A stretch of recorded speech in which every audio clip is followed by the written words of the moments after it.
Howdy folks, Doc here with Last Best Tool, and Channellock, the iconic American tool company, has branched out from their wonderful pliers into some other spaces, including pry bars and screwdrivers and picks and awls. And I thought I'd give one of their pry bars a spin. I ordered this on Amazon. It was 20 bucks. 20 bucks will get you 4 Titan pry bars, which include both a bigger and smaller one. Made overseas, no striking caps, but I'll get to that. This is a, well, first of all, it's not available on Amazon anymore. I'm not sure what's up with it. I was really underwhelmed. This thing is anemic. I hate to say that, but first of all, let's look at the handle. It is a traditional kind of screwdriver square handle. I don't like the feel of it that much. I don't like the feel of, these as much either. This is my favorite handle, but I know a lot of people don't like those. But anyway, it does give you some orientation, but it also is tiny. I mean, it almost disappears in my hand, which means I have basically one grip on it. Now, I can't even two-hand this thing. But that doesn't matter because next the shaft is only 3/8 of an inch. These are 7/16. And in fact, if you really need something big, here's a snap-on. This guy is 3/4 of an inch, but it's not terribly long. So if you need, much more meatier pry bar, they're available. But this 3/8, it's springy. In fact, I thought when I got it, I could bend it a little bit, with my hand. And I built something to try to test that.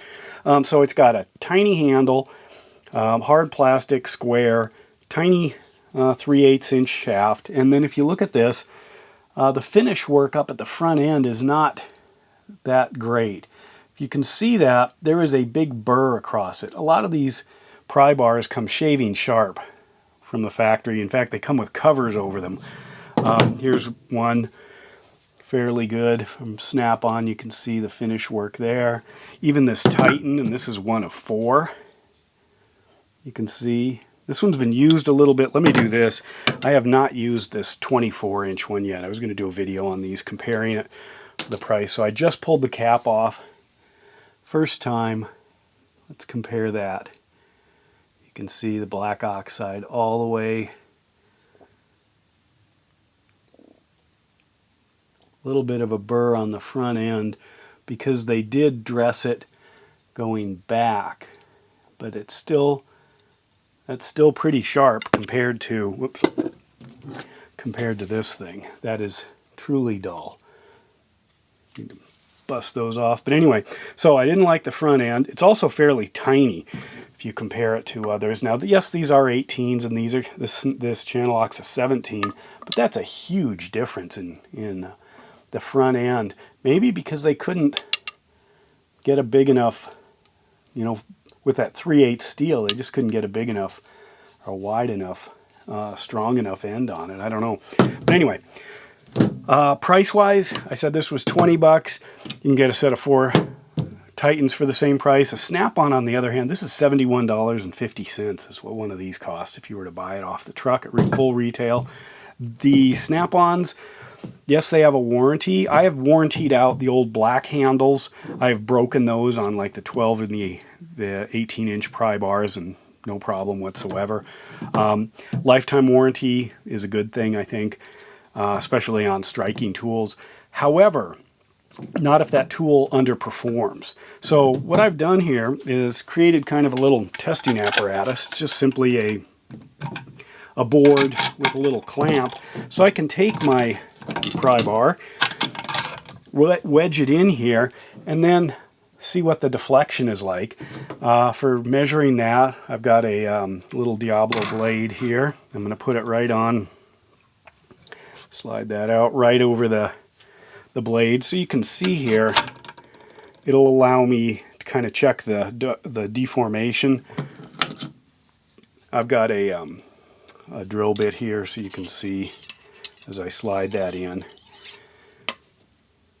Bend that down. So what I can do is now stick this in here, and I'm going to use just one hand. That one hand is going to deflect this. That's all I'm doing. That's the entire force I'm putting on this thing. And as you can see here, watch this. It really, really bends. And I'm just using my one right hand. How does that compare to others? Well, let's try that with the snap-on here. Drop that in. Drop that on there. Here's my measurement. First of all, I can't smash it as far because it's a much beefier design.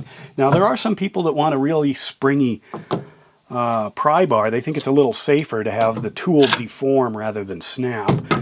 Snap-on, you can really put a lot of force, and they do seem to bend rather than come close to breaking, which is good.